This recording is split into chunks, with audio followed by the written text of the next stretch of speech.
Treatment చేయించుకోవడం జరిగింది. అతనికి అట్లాంటి సింటమ్స్ కూడా కనిపించలేదని డాక్టర్ కూడా అతనికి ట్రీట్మెంట్ చేసి చెప్పడం జరిగిందని చెప్తున్నారు, వాళ్ళ భార్య చెప్తున్నారు. ఈ భయాందోళనలతోటి అతనంతగా అతను కాల్చుకోవడం, అతని పొలంలో కాల్చుకొని చనిపోవడం జరిగింది. ప్రజలకు దీని మీద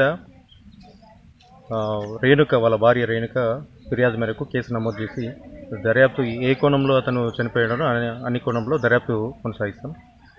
ప్రజలకు, తుంగతుర్తి ప్రజలకు మరియు తెలంగాణ రాష్ట్ర ప్రజలకందరికీ విజ్ఞప్తి అయినగా ఇలాంటి భయాందోళనలతోటి ప్రాణాల మీదకి తీసుకురావద్దు.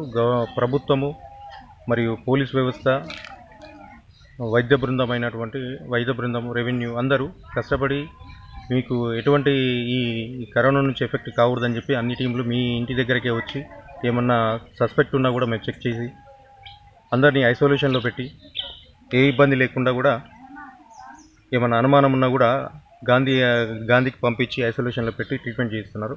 ఇలాంటి భయాందోళనకు చెందాల్సిన అవసరం లేదు. ఒకవేళ కరోనా పాజిటివ్ ఉన్నా కూడా రికవర్ అయిన పర్సంటేజ్ కూడా చాలా ఉంది. దాన్ని మీరు భయాందోళన చెంది ఇట్లాంటి దారుణాలు అయితే చేసుకోకూడదు అని ప్రజలందరూ సోషల్ డిస్టెన్స్ మెయింటైన్ చేసుకుంటూ, సెల్ఫ్గా తన నియంత్రణ చేసుకుంటూ, ఎవరు ఇల్లు విడిచి బయటికి రాకుండా అందరూ సహకరించాలి, ప్రభుత్వానికి సహకరించాలని విజ్ఞప్తి చేస్తున్నాను. ఇలాంటి భయాందోళనలకు చెందాల్సిన అవసరం లేదని తెలియపరుస్తున్నాను.